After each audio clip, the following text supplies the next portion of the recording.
Howdy, everybody. Welcome to another exclusive YouTube Live with Embassy RV, my innovative craft builder of vans that really have caught people's eyes in the last few months. We have a lot of folks waiting in the chat live tonight, and it's just a delight to have Terry Minix, VP at Embassy RV, join us. Terry, good to see you. Where are you coming at from? This is not the typical office with the fish over your head. Where are you, sir?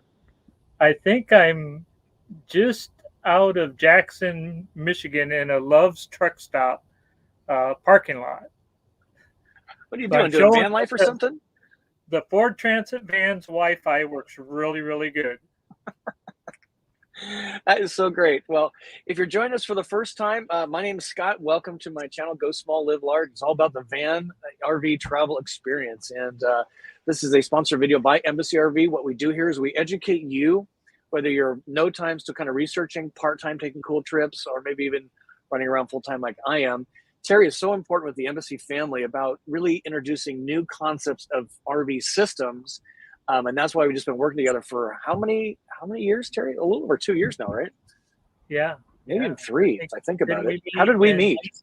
19, I think, didn't we, at the Tampa Super Show? Yeah, I think so. How did we meet? How did we meet?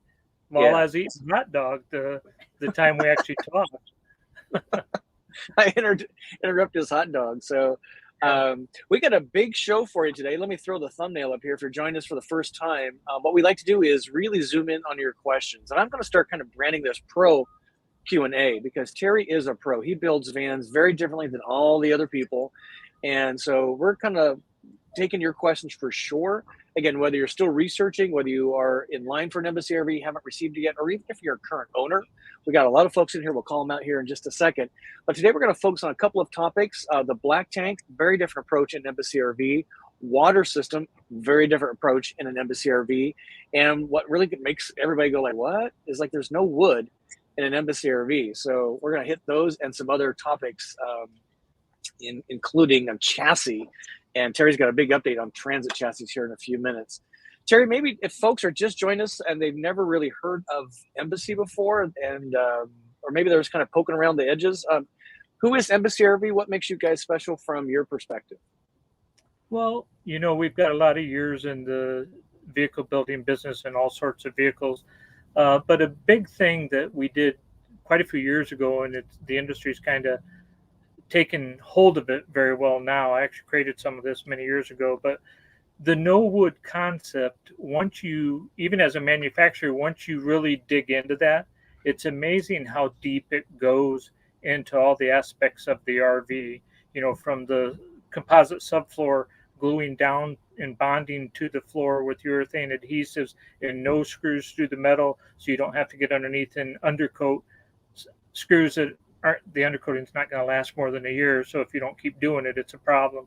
And to bonding to all this metal you see around me, I'm in here with one of the empty transit vans to see all the metal that when you use a composite, it loves bonding to all this stuff.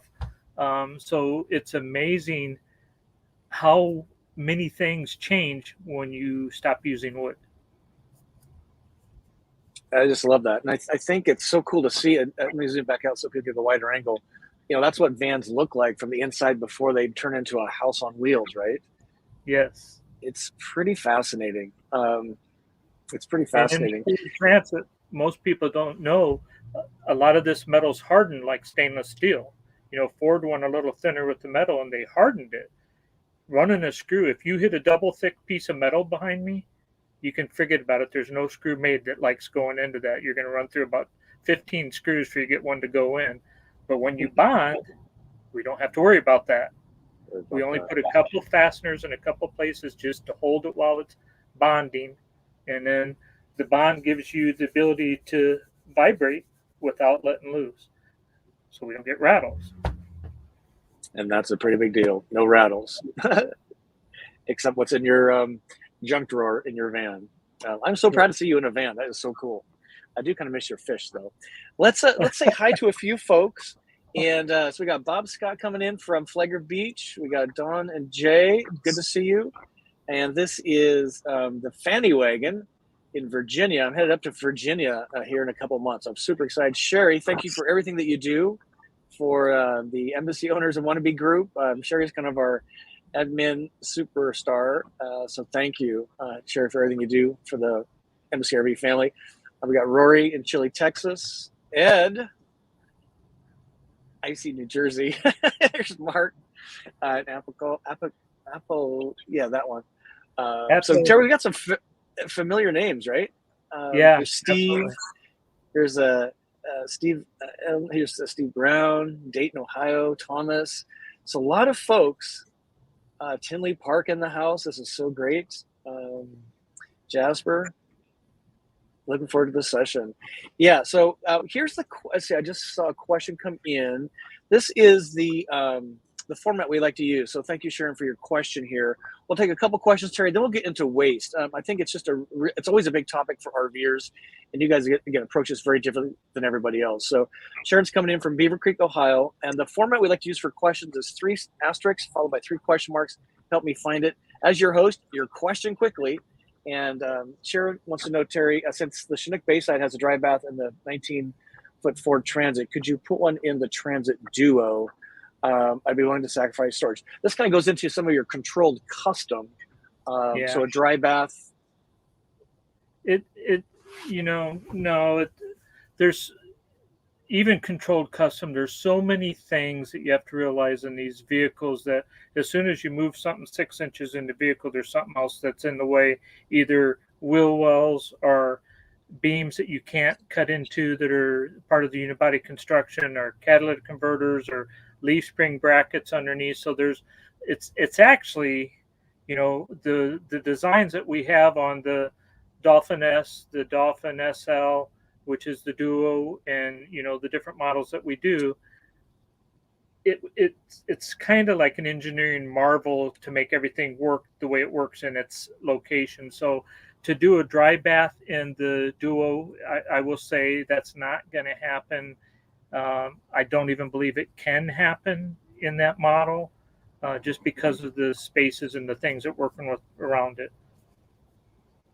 Yeah, and for folks that may not be aware, so there's kind of 2 flavors of bathrooms in an RV, a van in particular, well, RVs in general, but vans in particular.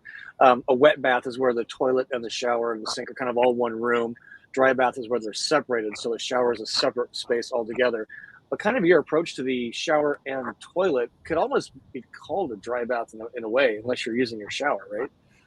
Well, it's really inconspicuous. Yeah, we use the aisleway as the shower. So the toilet is off to the side. We have one of the largest bathrooms in any B van because we're sectioning off the aisleway as part of the bathroom. So, and technically, we do have a separate shower and a separate toilet area in every one of our models. So even in our B Plus that we may talk about a little bit later, we're still kind of sharing spaces and making things happen really cool, where the showers are very, very effective and very spacious. But they're not your typical wet bath. Yes, indeed. Terry, here's a familiar name, Greg Johnson in San Antonio, yes, Florida. I never knew there was a San Antonio, Florida. I may have to check that out just for cowboy cred. I don't know. One more question, Terry. Then we're going to talk about waste systems, toilet, and tank. Denham here's got an interesting question. Average timeline from deposit to drive out. Can the Transit be ordered without a full running board? And do the air duct ever need cleaning? 3 questions there for you. Yeah. Running boards are up to the customer. We have done several of the RVs without the running boards. It's not a problem if you don't want running boards and you want the extra clearance. Absolutely, that can be done. And then air ducts needing cleaning, I would say, you probably have more dust in your RV because the doors are open so much and it's a smaller space than you would in your house. So the answer to that is yes, they would, but more than that, the evaporator and the condenser coils, the little radiators that all the air passes through, would need cleaning also, just like you do in your home ones. And deposit to drive out, it's kind of a squishy time to be talking about specifics, I guess, but what's a general rule of thumb there? To clean? I No, don't know. average time from deposit to drive out. So if I'm Oh, putting a yeah. deposit in today, what do I Well, get right paid? now we're taking deposits on 2023. We're sold out for 2022. Every chassis that we ordered on September 15th of last year has long been sold. You know, they were probably sold even at that time. So the deposits we're doing now are $250 deposits towards 2023 orders, and we have quite a few people on that lineup already. So there will be a point where we'll be sold out for 2023 also, and be working towards 2024. But we're building our production to handle more for 2023 than what we're building in 2022, even though that's a pretty good number of vehicles. That is so awesome. And by the way, ladies and gentlemen, in just a few days is March 1st. So this year is already flying by. So 2023 sounds a long way away, but it's 10 months down the road. It's not that far. And for you in freezing weather, it's just a few months before endless summer, like in Florida, where I'm at currently. Let us know where you're watching from. So Terry, let's shift gears. Let's talk about waste. RVers are not a shy group talking about using the toilet. Let's be honest. Why? Because it's really an important, in my opinion, element to an RV experience. I've made some videos where you poke fun at some of the really expensive vans that you really can't do your business in the van, like a storyteller. Because that's just the way people decide to roll. So I just want to kind of help educate the audience today on toilet types. I think this is a big thing that a lot of folks may not really pay a lot of attention to. You and I can go back and forth, and if folks have questions on this specifically, I guess the easiest one is fixed tank is like what I have in my Travato. It's a wet flush. All the waste goes into a tank underneath. Does Embassy RV install those in your rigs? True or false? False. That's right. You will not find a traditional RV toilet in an Embassy RV. That's because? Well, you're not four season with it. You know, you have to worry about, and when you travel, Scott, I couldn't get you up here ice fishing this year, and there's probably a reason for that. You'd have to winterize, and you wouldn't be able to use a good part of your vehicle the way you want to use it because you have to worry about the freezing. So that's the biggest reason. Exactly it. That's a big reason. And some people don't like dealing with the sort want to go ice fishing. That's so good. The next one to the right of that is the removable cassette. Now, these are getting really popular in a lot of vans. I have a suspicion why, but maybe explain what that is and why you're not using this type of system. I've used them in the past. They have a 5.1 gallon cassette normally with them, which means you're gonna, and I think you used to have one, didn't you, in one of your vehicles in the past? You didn't? Okay. No. We did them in the past. The people that had them brought them back and had us change them to dry flush. So again, it's you have to drag a cassette into a restroom and dump it, and it's like a suitcase on wheels. And there's some cute videos out there of people running past people camping at a blanket in a big, beautiful field, and they're running past with their dump waste on a cart with wheels. It's pretty cute, but it's not fun to find a place to dump the waste. Yeah, and I think that's kind of the key thing is dumping. I mean, you got to kind of shake it out because unlike my traditional, it's got like a 4-inch, and that is not a 4-inch out on those cassettes. It's probably I don't even know. So they're about 2.5. So you're probably seeing it. Sorry. Another big thing with the cassettes are if you overflow it, you're in trouble. You better have a little shop vac that you spend about $20 on and be ready to throw it away, because you got to get it out of there before you can pull the cassette, or you've got a mess on your hands. So that's happened. I had to do it once because somebody that used the vehicle overflowed it, and let me tell you, you would not like a cassette toilet if that happens to you. And they are inside the vehicle, so you're protected from the weather generally. But yeah, there's a lot of reasons why I'm not a giant fan of that.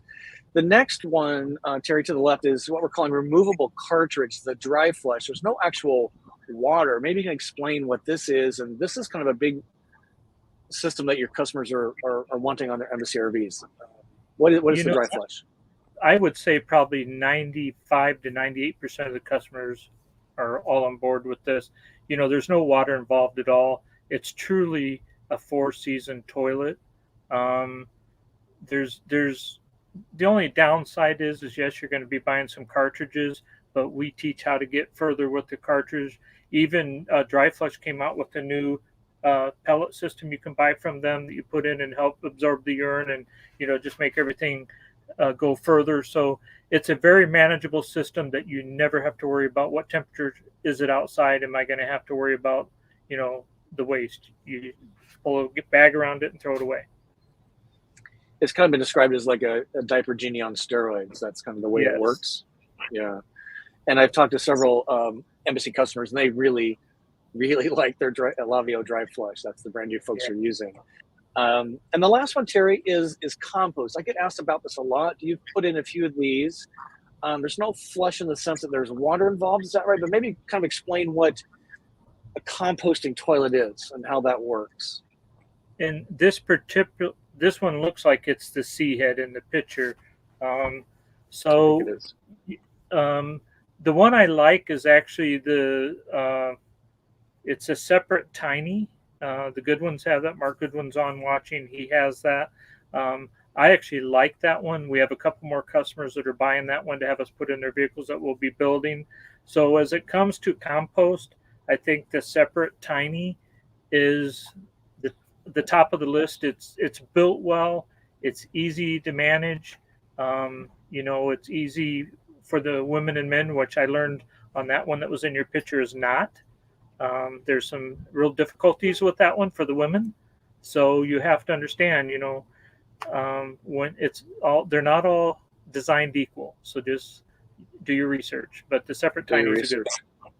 Yeah. And the idea between the compost is the urine separates from feces. Urine goes in a separate bottle, so they don't commingle, and that keeps things fresh smelling, and it kind of dehydrates the feces. And there's a blower that kind of blows outside, and so that's kind of the deal. You still have to deal with the urine, still deal with the feces at some point.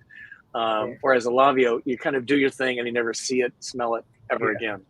You never touch anything. Never touch it. So what I did is I put a little graphic together. We've never done this before. Terry and I talked about this. We just love educating. That's my whole MO on this.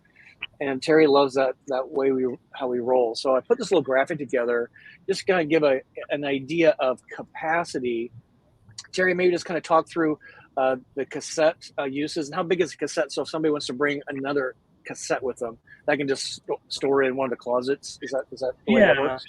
Yeah, the little cartridges, and we'll call them cartridges so we don't confuse with cassettes. But the cartridges, we give you 6. The toilet comes with 2, and we give you another pack of 3 right from the start. So you have a lot of capacity there. You can call Lavio and have cartridges shipped to a UPS store as you travel forward, and pick them up at any UPS store and get refills as you travel without interruption. So it really does work well. You're not having to carry so many that you don't have room for anything else, but you can carry enough to get you to where you can restock easily on the road. And talking with Greg and some of the folks I met in person on the Lavio in particular, there's I think you'd mentioned like a kitty litter that you use in between each urination. So you don't flush a bag every time you urinate. Yes. You can get a number of those functions out of a single flush, if you will. And I think that really extends the use. And I wanted to point out, Terry, you had mentioned this on the Talaro here. Sorry, I'm looking on screen at my big screen. That has a cassette toilet. And Terry mentioned 5.1 gallons. And man, I got to tell you, if you're using your toilet, that is not going to last long. Particularly if there's 2 people in the van, you're going to be hitting the toilets everywhere except your van real quick. And you don't want to go in an overflow mode, right? Yeah, I think it's only about 2 days and you have to dump it. So it isn't a friendly toilet for those reasons, but it's not built bad. It is, the one we always used was from Thetford. It's not badly made. It's just very, very inconvenient. And when we do our Cabana, you have to drop the Cabana to get it out because I won't bust it through the outside wall like everyone else does. We make it go through the back wall. Then you would have to drop your Cabana. Well, that was very inconvenient to do that every time you need to dump the toilet out. So the dry flush just makes so many things around the restroom function easier as well. Function easier. As a point of reference, so in my Winnebago Travato, I've got about 12 gallons of black tank waste, and I use my toilet for everything. And that lasts me about, solo traveler, about five days. So as a point of reference there, that's what you can get out of that. Let's shift gears here. We got a couple great questions. Those are all good questions. And then we'll talk about water next. I love your approach to water, taking a cue from the marine industry. This is Rory. He's got a question here. And we're going to talk about this at the end, but maybe just going to high level for Rory. What's the current state of availability for each of the 3 chassis? Okay, you want to start with the Promaster because availability is 0. Okay. Promaster has been selling out to Amazon for a while. Last year we ordered quite a few Promasters and we got 1 out of orders. The rest were dropped by Promaster, and I've been using them for years, since 2014, and bought a lot of them from them. Was all approved and everything by them. So the Promaster's tough. The Ford Transit, Ford picked up every one of our orders that we placed on September 15th at 5 p.m. for 2022. So we're super pleased about that. We have VIN numbers for all of them. There's, I think, 8 or 10 of them sitting on the ramp still in Kansas City, getting ready to load on the train. We expect those to be loaded on the train at any moment. And then they'll let us know they're on the train and what train number, and we know they're coming our way.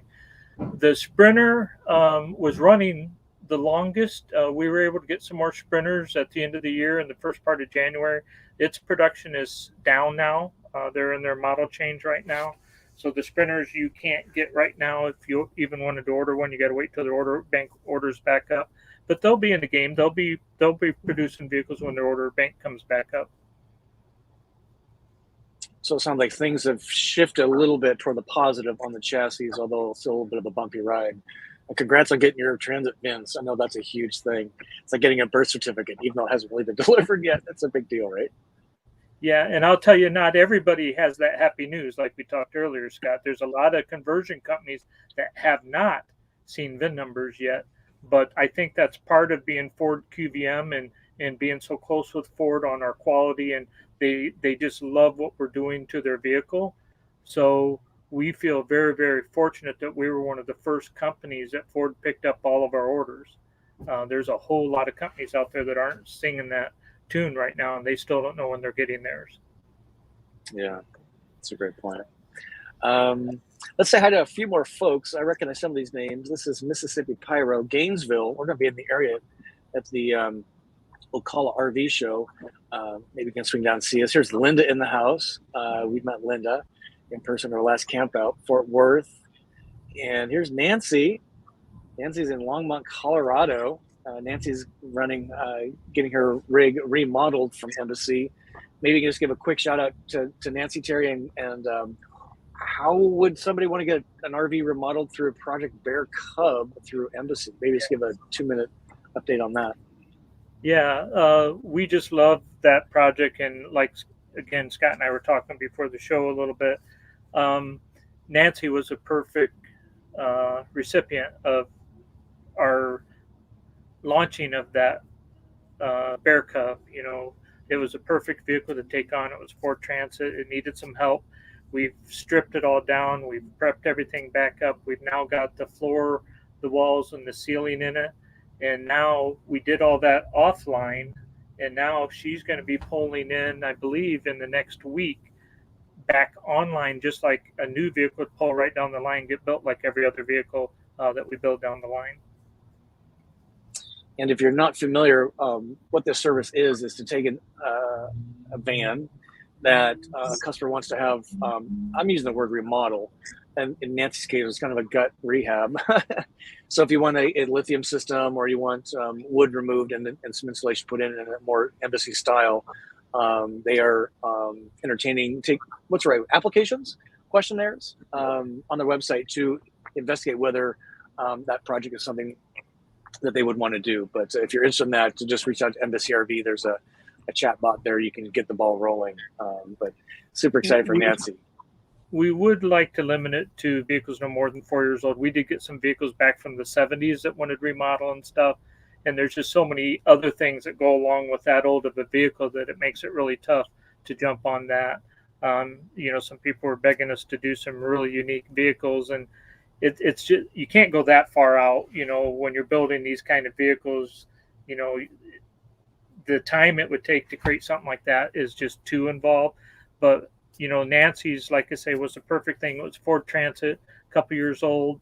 It's takes all the patterns and all the CNC parts and everything that we've already created and gets to come back into it after we strip it down. So that's what we were really intending with that project, is to take vehicles that really needed some upgrading and to help the customer out and give them something that is going to be just like any other vehicle we build. It's just so cool. I'm sure she's excited. Okay, a couple questions. Then we're going to talk about water. So Terry, Samuel's got a question here. Will Terry consider the hybrid if Ford adds it to the 2023 lineup? Talking about the chassis engine in particular, I'm guessing, right? Well, Ford has the electric Transit out now. I just got quoted on it. It's in the 58,000 range, which is pretty reasonable, I think, for what it is. The problem is it only goes 126 miles on a charge. So we won't be jumping on board with it right away. Even my medical vehicles that repair all the surgical tools that we build, 126 miles, they're telling me isn't enough for them either on a typical application. So its limited mileage is going to be its biggest problem to start with. I think they did that based on cost of the batteries, which y'all know lithium costs some money, and the weight carrying capacity of the Transit. You add a whole bunch of more batteries and you're going to limit what it can handle in weight. So it's not quite there yet. We have a big alternator that charges our batteries when the Ford van's running, and it does an amazing job. You can't do that with an electric Transit. So now you have to be able to plug in somewhere to get your charge back. So it's going to point you in different directions as you travel as a finished vehicle as well. We might talk about harvest hosts as part of this session, but that gives a whole new meaning to drive to your charge point, see where you end up, and stay the night. I don't know. That'd be kind of interesting. And sometimes you may be driving south where you want to go, but the charge point is east. Are you not going to make it?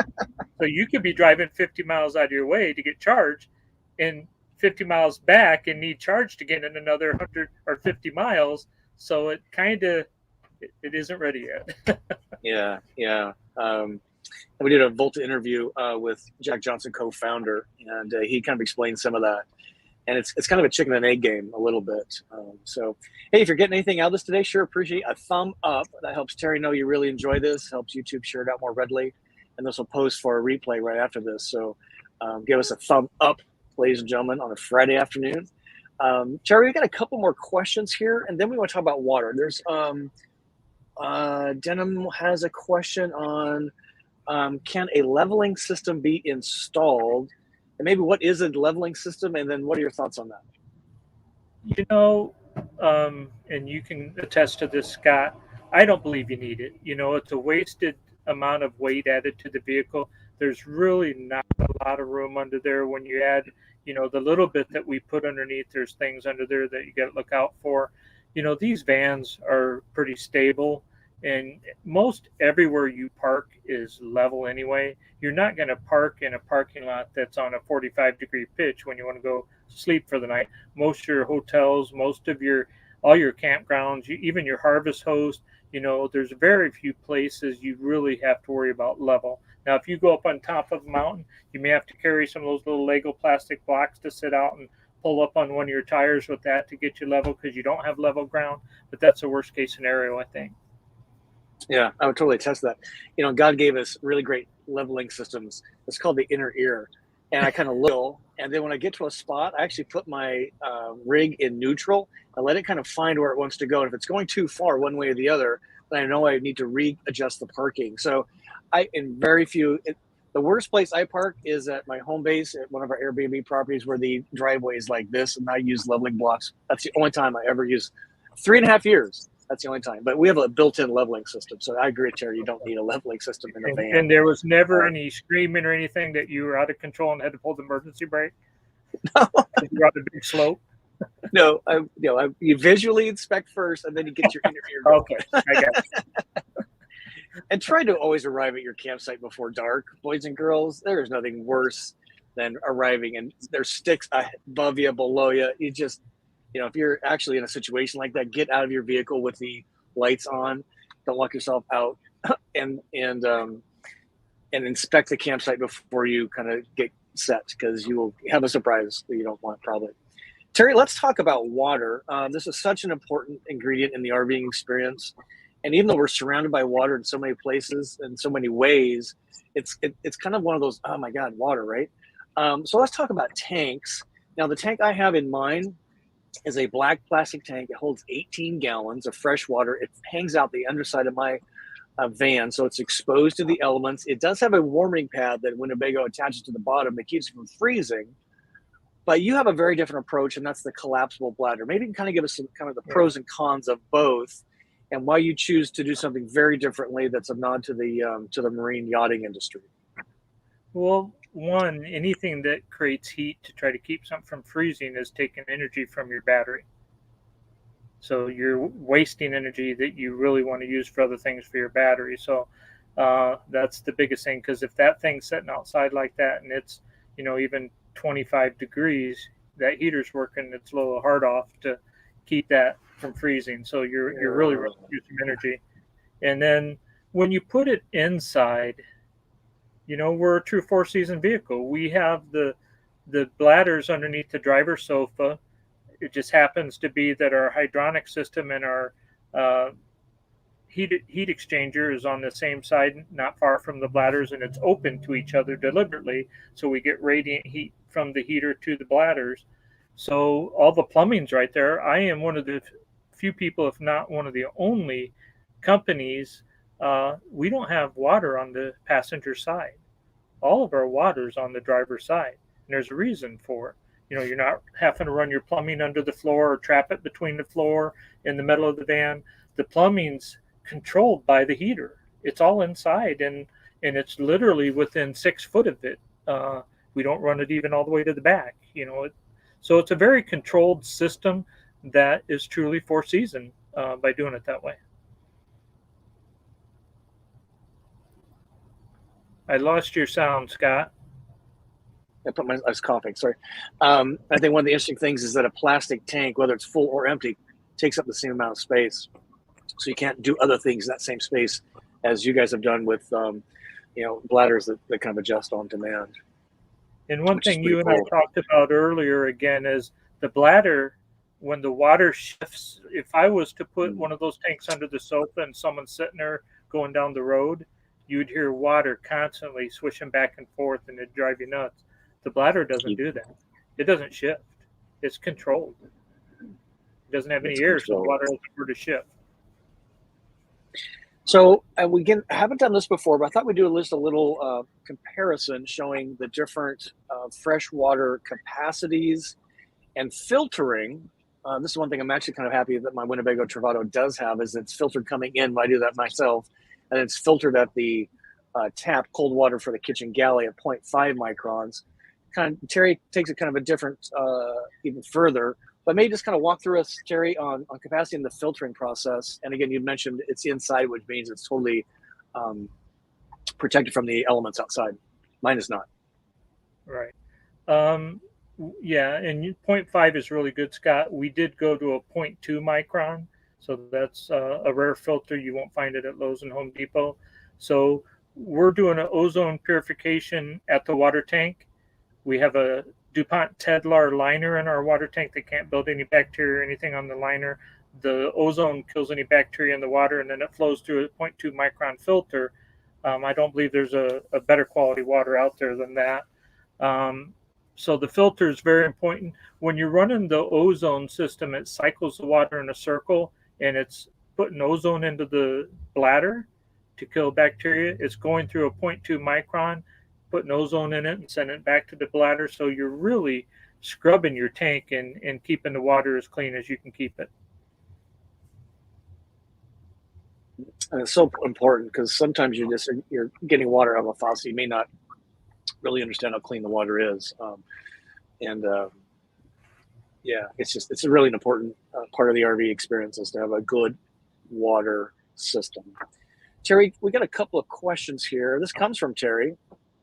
Okay. Interested in the chassis choice for the B plus. That would be the Cape Cod. We've talked about that in the past. Project Blackbear is what it was known as. Maybe you can just this might be a good time to give us a quick update on Cape Cod and then chassis choice for that. And if you're kind of new to this, Terry, you can step back further first. And what is a B plus versus a C versus a B? Yeah, Educate us on that. you walk a little bit of a tightrope between the C and the B plus. The B plus is larger than the B, but not quite the big monster 8 foot wide that a C is on a cutaway chassis. So chassis of choice, we're building on the Sprinter van and the Transit cutaway, the Sprinter cutaway, and we will be building on the E450 Ford cutaway. So we have 3 chassis choices. The E450 or E350 Ford just has more towing capacity and carrying capacity than the Transit and the Sprinter have. So somebody that really wants to tow something large, they would pick that chassis. The Sprinter and the Transit, those are going to be pretty comparable in chassis setup, wheelbases, and carrying capacities. All those things will be pretty close to each other. So, either one of those are going to function similarly.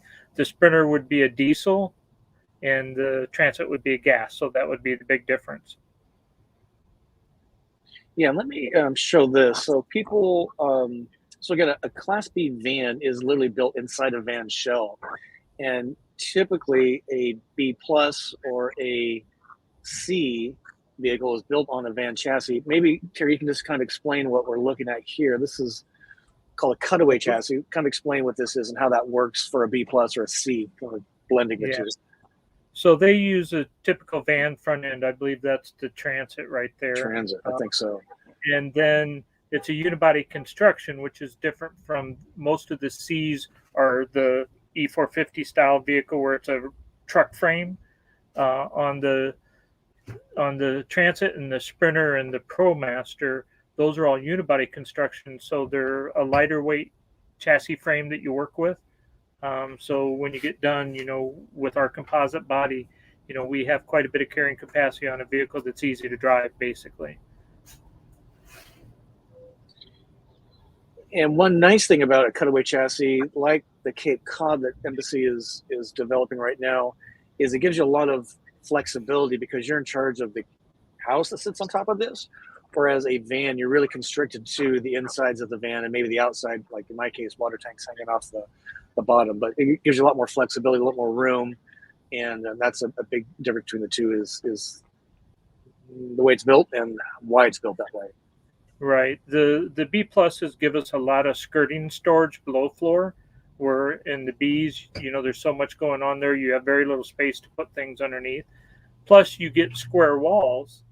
The Bs are really curved in at the top, so everything starts to close in on you. So when you go to a B plus and we build a square body and we get to go a little taller, even though the Transit is 6'8" rough headroom when they come to us, we're going to be in the 6'10" range on a B plus. So you get a little more cabinet space, you get a more clearance for the people that are, in the 6'6" range, which we have customers that are. So it just gives you, when you walk into it, it feels more like you're in a travel trailer atmosphere instead of a van, but it still drives like a van. Yeah, that's a good way to say that. And you mentioned height, Terry, and I think I'll show this graphic because I think this is important if you're shopping for a van. They're very different in width and height. Yes. So the Ram in the middle there, that's what I have. My Winnebago's built on a Ram Promaster, the 3500 extended cab. It's the widest, but it's also the least amount of interior height. How do the other two kind of stack up against that in terms of interior height? The Ram's about 4 inches wider at the floor than the other two. The other two are almost identical at the floor, but when you get up like our Duo on the Ford Transit, Ford extended the window line like it is behind me out almost 3 inches on each side. So we were able to do a bed the width that a Promaster would be, even though it's narrower at the floor. So that's why I elevated the bed in back so I could get the width at the windows to give a good width bed. The Sprinter, I can't do that to. I had somebody want a Duo on the Sprinter, and the rear bed would be 5 foot 7 inches wide is the most I could do because it doesn't give me any more space. So that's the difference. I'm 72 inches on a Ford Transit, for instance, because I get a cheat into that window space. So that's what I was saying a little bit earlier about, there's so many things when you design something that work on one vehicle may not work on the other two because there's other things in a way that we can't help and we can't touch in the build. Yeah. And so Gene, I'm not sure if he's in here, but he joined us at my channel roundup at the drive-in theater outside of Tampa last week. And just stepping into a Sprinter, having spent so much time in my Ram, I mean, it's immediately apparent to me the difference in head clearance. But I think, Terry, what makes your approach to the transit vehicle in particular, where everybody else misses, and maybe I'll zoom in here for you so you folks can see what I'm talking about. So see that big rib behind Terry's shoulder. Most people use that as most people make that the point in the room and miss all that space. That was what, 2 or 3 inches, isn't it? Between that big beam and what's the actual skin of the van. Right. And you guys take advantage of that, which I think is really important, because while it feels taller for sure, it doesn't feel constricted like this, like some of the other vans that don't take advantage of the extra space. And that takes extra time and engineering, and you guys do a really superb job of that. Yeah, we actually build our blinds behind the wall instead of in the front of the wall, and it's amazing what a space saver that is. It actually seals the blind to the back of the wall. We do a 2-layer wall, even though we're not using any wood. We do a composite material I call Diabond, and we actually have the front finished, and we do another layer of it behind and wrap it in black vinyls. So when the blind's riding back there, it has a soft area to bang against and stuff. And it just really makes it for a unique and spacious saving way to do the blind. And I think it looks amazing when it's done too, by doing it that way. Yeah, it's very residential in nature. It's again, stepping into an Embassy RV, you're just like, wow, it feels literally and sounds literally very different than everybody else. It's just so great. Terry, Nancy's got a question here. We've talked about this, I think, on the last show. What's the latest on seatbelts? Any updates on the seatbelt situation? We are getting close. That came down to the supply chain issue on us here. We've had parts ordered forever that we have to use in the pull test. So we're still waiting on a couple of those parts. The minute we get them in, the guys will finish setting that up and getting it off. The company that's doing the pull is waiting for it and waiting for us, and ready to go as soon as we get that in. But there's parts we just don't have in yet to finish up the test. Yeah, that's fair. Appreciate that. Let's see, Terry, another question here. We sort of addressed this already, but let's look at it again. Alan wants to know, lots of talk these days about electric vehicles. Do you ever see that possible with your RVs? You'd mentioned distance kind of being the... Yeah, we talked about it a little bit earlier also, Scott. We touched on this a little bit. When the engineers were at our facility from Ford, I think it was early fall last year, they actually told me it was coming, and what do you think, and do you think you're going to use it for this RV? And I said, well, my problem is exactly what I said earlier.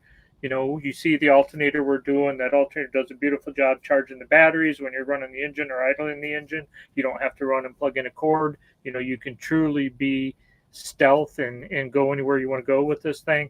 The minute I go to an electric vehicle, where do I get my recharge from? So now, and everyone says, well, you can use the electric battery of the vehicle to help charge the back battery. No. You could be remote camping somewhere where you're 75 miles from a charge station. If you use any of that electric vehicle battery, you better hope you saved enough to get to that charge station, and a little extra, you're going to be in trouble. And then what do? Are you going to carry a generator with you? Well, that's kind of ridiculous. So, it isn't quite ready yet. Give it some time. Let them get the mileage up a little bit on it, more than 126 mile range. And, there's going to be a point where it will be the thing that we're all going to deal with, but it's just not ready yet. Yeah, I would agree with that. I think the electrification of the house is where all the action is. And having seen the innovations at the Tampa Super Show last month, That's where I'm seeing a lot of that. But and these things are heavy vehicles too, right, Terry? I mean, this thing's like 9,000 pounds. And man, when you're hauling 9,000 pounds, that's a very different than a Tesla zooming down at 75 miles an hour on the interstate. Scott, as you travel, do you stop every 100 miles to wait 45 minutes to an hour to recharge? I'm just getting warmed up at 100 miles. So no. In an electric vehicle, you would have to stop every 100 miles.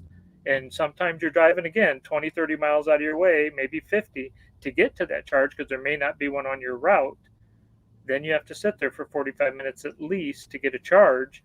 And then you have to head back to the direction you were heading. So the infrastructure isn't there yet. That's the big thing. Wait till the infrastructure gets there. If it's on every path along your route and you don't like to drive long anyway, it may be the one for you. But there's some folks, I think Thor or somebody is building one. And they put on a 25-mile range. I don't know any RVer, even the ones that only want to ride, for 300 miles or so and stop. It's going to take you a while to get where you're going. Yeah. And if you're really into the RVing experience, the culture, the history, the people, you take the back roads.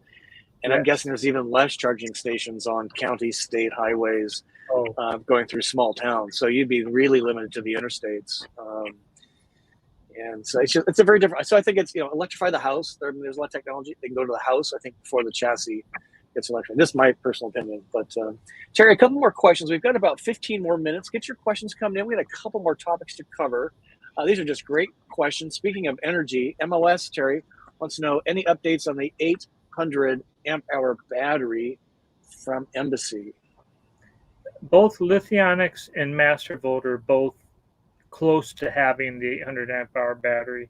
We can't, until we can get it stocked up, we can't release it.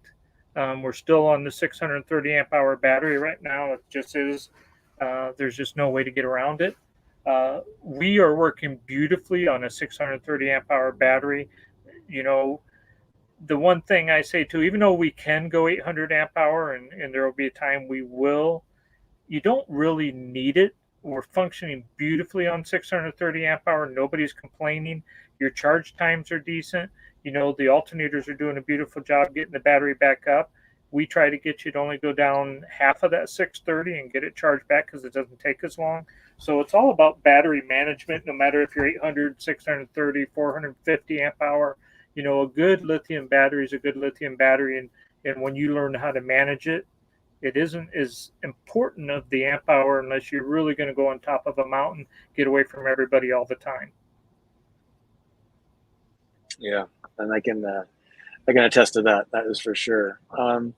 One more question, Terry, then we'll hit wood a little bit. I think it's such an important part of the Embassy story, as in not having any. I know, right? Exactly. It's like a so Tom's got a question here. Say again. I said it's like a cuss word. Wood. It's a 4-letter word. It's a 4-letter word starting with W. What? See, Tom wants to know, Terry, will you build on a medium top Ford Transit? Maybe explain what they're talking about, the number one, and then your thoughts on that. Yeah. That's the mid-roof Transit, and I've been asked that many, many times. The answer is no. We just don't have that developed. It takes a while to develop a whole new format. None of the cabinets we have all laser cut and bent and powder coated for our structure, our aluminum structure for our cabinets. There's so much that we had to do. We don't build out of wood. We don't just cut wood on a chop saw and staple it together and call it a cabinet. Our cabinets have a foundation of aluminum that is all laser cut and bent, and we created the designs of it. And then we overlap the marine vinyls on it, and we screw from behind with rubber washers and put the marine plastic to it. It's really a work of art. It takes a lot to change that, and I just don't have enough volume of people wanting the mid-roof to make that big of a change. And being in advanced base, every inch counts, whether it's up or down. And, I'd take a few inches on top just to give a different feel, almost kind of residential feel. So that would be Now some have, and I've been in them. It feels like you're in a, you're almost afraid to stand up in them if you can't even comfortably. It's kind of interesting. So Yeah. Terry, let's talk about material real quick, and then Ed, we got a question from you on, which is a good segue into the models. So we'll talk about that in a second.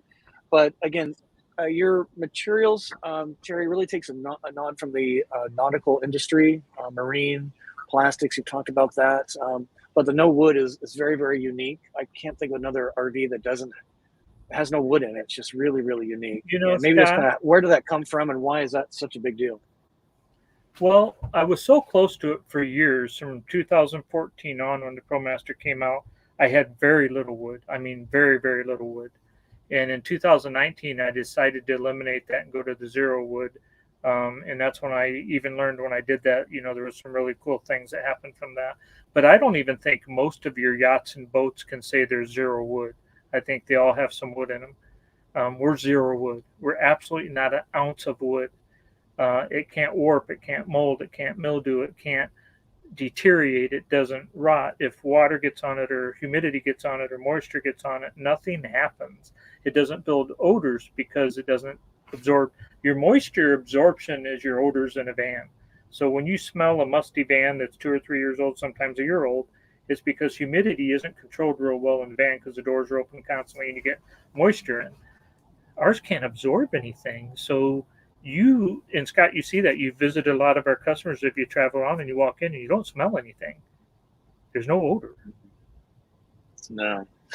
No, I smell great coffee on occasion. I step into an embassy. Well, it enhances those odors. It totally does. Like, yeah, and if you got the whiskey out, I might sniff that a little bit too. But yeah, it's a very different experience. It's really pretty amazing. Ed's got a good question here, and I know Terry, you've got some work you're working on your website, but let's kind of talk about this quick. I'll bring up the graphic. So Ed wants to know, Embassy should update their website on these new models. What is a Dolphin? Is it different than Traveler Duo? So Ed, let's kind of look at that through a graphic. I think this helped me when we were putting this together for today. So Terry, kind of walk us through what we're looking at here, and maybe updates on the we have a wonderful company doing all of our marketing material and website and things like that. He actually helped me. I drew the main part of this Dolphin, and he took the tail away and drew in the splash like it's coming out of the water. So that was a team effort. The website is going to be updated soon. You'll also see the Marlin soon. We did a photo shoot and some videos of the Marlin recently that are going to be on the website. So we'll have a lot of stuff coming up on the website very, very soon. The Traveler, the reason I did this is, one, we're so nautical in everything we do. My partner owned the rights to Dolphin, Marlin, and Cape Cod. Those were trademarks that he owned. He wasn't using, but he owned them. So if you don't use them for a while, you lose them. And that's kind of, so when he showed them to me, it's like, oh my goodness, that fits us so well, even though I love the Traveler name and all that, and I've used it for a while.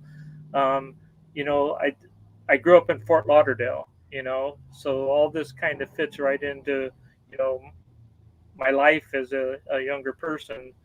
So I really like them. The Dolphin logo there is just amazing. Everything follows suit to this amazing vehicle we have that is zero wood. Yeah, so stay tuned, and I just love this graphic of the Dolphin. It's such a great job. He looks like he's having fun. He looks like he's having fun. You should be having fun in your RV. That's so true. It's so great.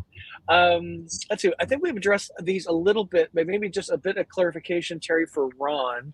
Because, hi, guys, from San Diego. I get it. Our chassis is finally right from Ford, so we kind of talked about that. It's kind of a yes. Delivery improving, kind of a yes. But is a Cabana available on the extended Ford chassis duo? I don't understand the EV bed. Maybe you can help us with that. The EV bed is an elevated bed.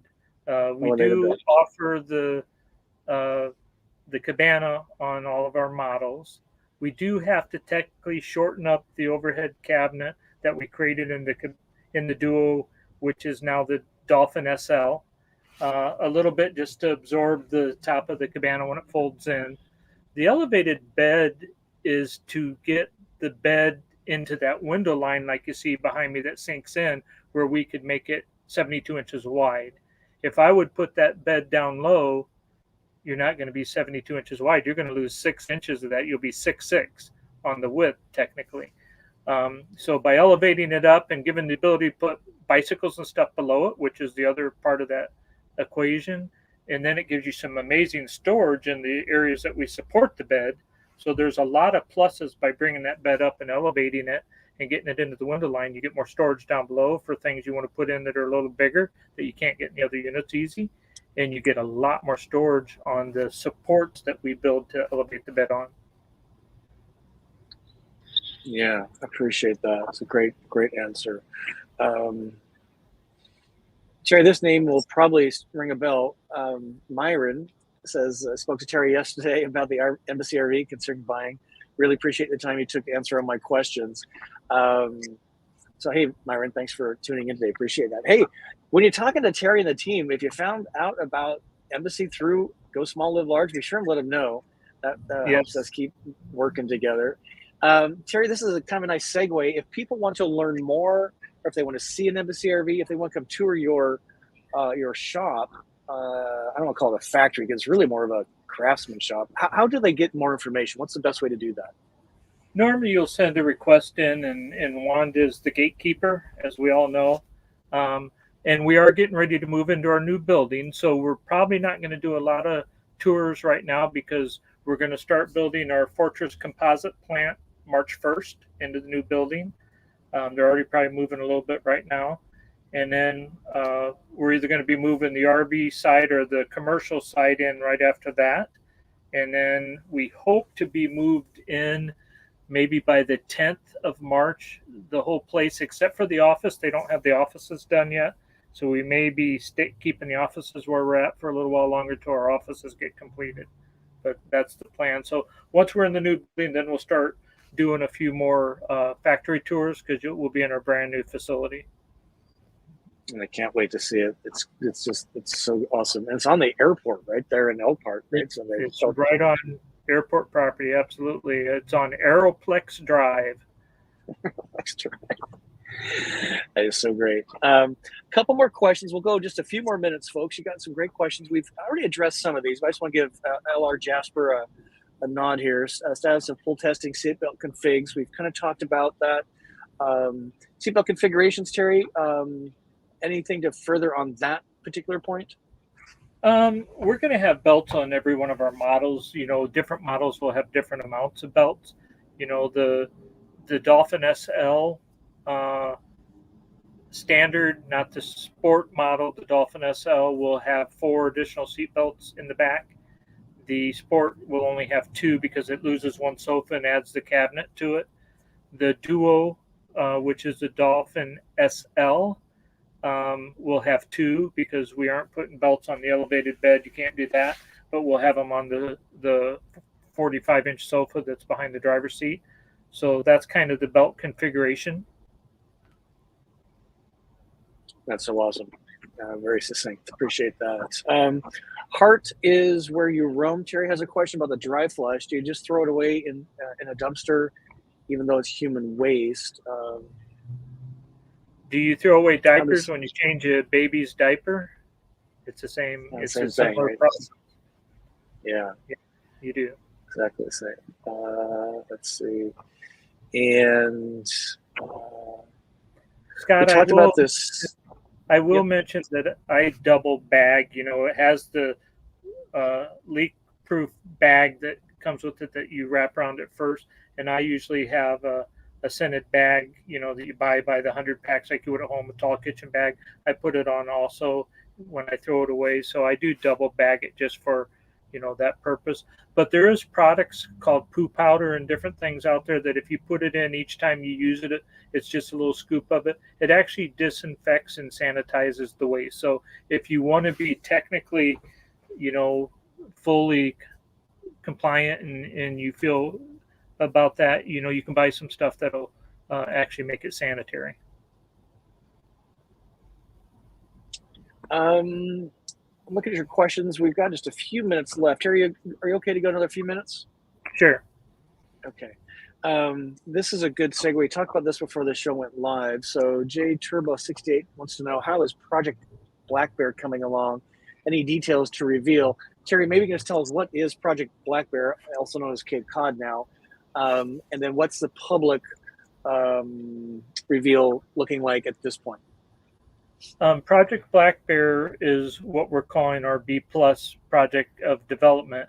We actually included customers and potential customers and into the meeting rooms to develop a vehicle that, you know, maybe we didn't know every aspect of it. And I can tell you we didn't. We learned some things in those meetings, and it really cut to the chase on design because we included customers in that design process. So that's rare in the industry. So we do have a true focus where we know exactly, and we've revealed that to everyone that was involved in the project development. And then Scott, once we get our 3D rendition made from our guy that does it, he's incredible. And he does a lot of it for our Salvation Army vehicles that we build for them. He's working on that right now. You will be the first to be able to release that. And we'll release it to our group first, and then we will release it to the public very shortly after. That is so great, and they're so excited. And I think it's going to be a very well received unit from what we've seen so far. We're just really all very excited. It's a really excited group that have helped put this together. And Terry, like he says, it's very unique in the industry, is to get crowdsourced information before you start building anything, just to see if you're on point. And I think everybody's going to be really happy. So speaking of kind of keeping things up to date, what we've worked with Terry and Wanda and the team on is we're going to do a live exclusive YouTube live with Embassy, Terry and the team, the last Friday of the month, every month this year, except November and December for holiday reasons. So if you're looking to kind of plan these, put them on your calendar, the last Friday it goes live time. There's always the replay, you can see that. But if you want to put that on your calendar, and you get lots of updates as we go through that. And but then we occasionally have Terry on my Wednesday show, What's Up Wednesday, which is Wednesdays at it'd be 7 p.m. Eastern time, 6 p.m. Central. So another way to stay updated on that. Terry, we got a number of questions on the lithium system. So let me back up one here. This might take more time than we have, but Myron wants to know, can you please explain more detail going from the lithionics system to the master volt? Differences, feature sets, is that what Myron's talking about? It really, you know, if somebody wants lithionics, there's absolutely nothing wrong with lithionics. It's a great battery. We still buy lithionics. Even when we buy match volt, we'll have lithionics. We're not saying we're not going to do lithionics. They're going to have an 800 amp hour. Master volt's going to have an 800. If you want the 630, you know, that's our standard still. One of the reasons we're looking at Master volt wasn't so much for the battery. It was more for the inverter, the wiring systems, the connection systems, and the switch panel system. You know, right now, and there wasn't anything we can do about it, the system wasn't available. They developed it for us. We have 4 different companies that we have to use to give you a switch panel, an inverter, a regulator that controls the alternator, and all the parts that connect all this can be multiple companies. Master Volt created for us, with about 15 engineers taking in what we asked them for, a whole system from one company. That, even though everything we use is super quality and there's nothing wrong with anything we're doing, there's an advantage to having one company build all these components and go through their engineering and say, you need this here, we'll give you waterproof connections here to make this happen, and give you the harness to connect it with. That's an incredible advance in technology, to say one company developed all this stuff and married it and made sure it worked. And you know, that's not easily done, and we've accomplished that with Master Volt. That's so great, so great. Just a few more questions here. They're really rolling in. It always happens at the end of the show. And what I'll do is I'll try and capture these, and we'll see if we get some Q&A, and maybe we can make a separate video off of some of this, Terry. But I'm sorry, I just lost my place. Regarding the water system, um, because of the way you treat, sorry, I had it right here, but I moved it. So Berkey is a really popular filter that a lot of van people use. Is a Berkey necessary? Are you familiar with that, I hope? And then is it necessary if you're using water from an Embassy RV system that's filtered so tiny and then ozone treated as well? Would a Berkey be necessary? And what is it, a Berkey? Berkey, it's a kind of high-end water filter that's kind of gravity fed. No, no, I don't think. You know, with the 0.2 micron, again, you're going to cycle the system 15 minutes every week. So it's going through the ozone generator.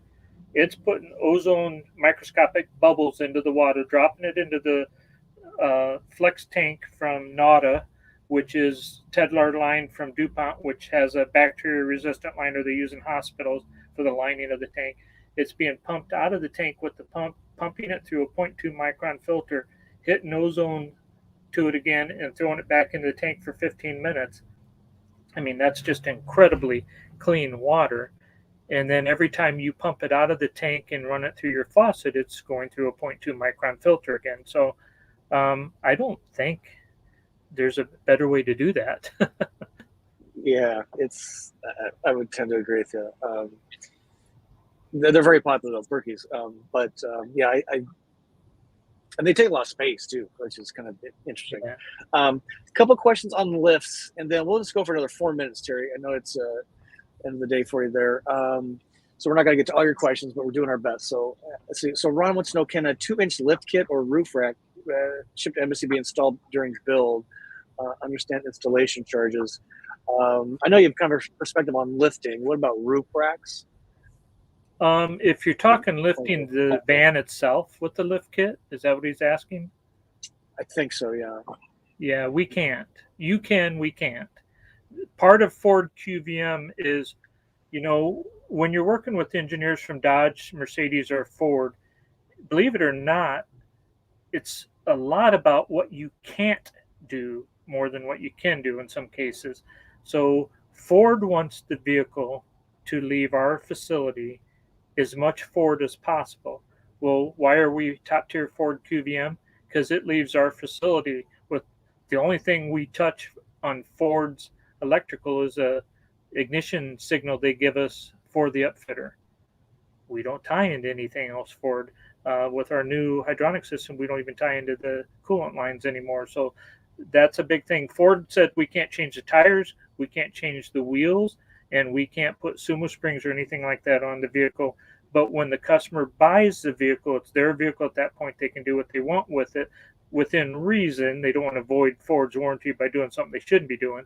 But that's the way it was said to us. So on the luggage rack part of it, you know, there were so many things we had to do to chase chassis just because of the chassis issue. And I apologize. Normally I'd have my roof rack completely built, and I still probably next weekend will go in and start building it to get it up on the roof of our body in white before it goes off for testing so I can get it made. But, you know, the roof rack's not a tough thing for me to make. I just have to technically go build a working version on a van, which I'll do in the body in white, and we'll have that going. But, you know, that's the rule of what we can and can't do, and then the roof rack's coming along. Yeah. I need to send you a picture, Terry. I saw a Promaster 1500 that was from Quebec. It had Quebec license plates, and they put a kayak on the side of it. And when I saw that, I thought of you immediately. So I'll send you that picture when you get done here. To hang one on the side of the vehicle, I would say. It looked like they were using a glass company thing that was stuck to the side of the van, and he had this. It was kind of interesting. Awesome. I'll send it to you, get your feedback. One last question. This is kind of a good segue, and then we'll sign off. There's a number of questions in here. So what I'll do is I'll capture those, and we'll make those points when we get together. A lot of them are on the lithium system, so we'll kind of make that our point next month, which will be the last Friday of the month of March. So we'll make that kind of energy focused, Terry, if that's okay with you. But Paige here wants to know, any decision on the owners and wannabe gathering date in June for those wannabes who want to see Embassy RVs, meet up and talk with owners? So maybe just give us a quick quick, what is it and when is it and what do we typically do that first weekend in June at Willow Shores? Yeah, I believe the first week in June, actually, Wanda and Scott will dial in the date. I don't know which weekend falls in that day-wise. I can tell you literally about 15 minutes before I got on with Scott this afternoon, I emailed back the nice lady from the Willow Shores Campground in Union, Michigan at the lake that we absolutely will be taking our spots again this year. So we've got a nice communication. The minute she opens up for taking reservations, she always emails me first, and I just confirm that. Yeah, and it's such a great time. It's kind of a 1-2 punch. There's overnight, and then there's a day event, and it's the first weekend in June. So I too don't know the exact dates, but plan those out. And every year gets a little bit better, and we do a lot of fun things. Terry feeds us a little bit.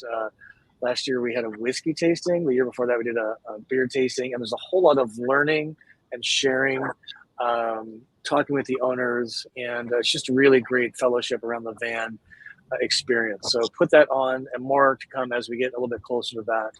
But Terry, any final thoughts as we wind this down and say goodbye to the folks for this month? Again, we'll get back together at the last Friday of March. But until then, what's on your mind?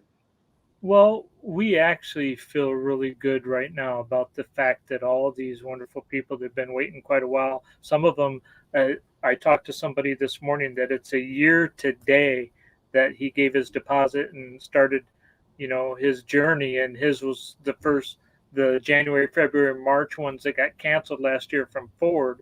So his vehicle is going to be one of the first ones on the ramp and going to us. Now, get this too, Wanda can't give VIN numbers to anybody yet, because even though we have certain ones ready to go on the ramp, we don't know which ones are first.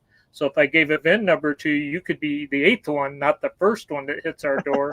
And so we're having to balance this thing and say, okay, once it gets on the train and we know we got a unit on the train, you get that one because you're first. And so we're being that careful with it.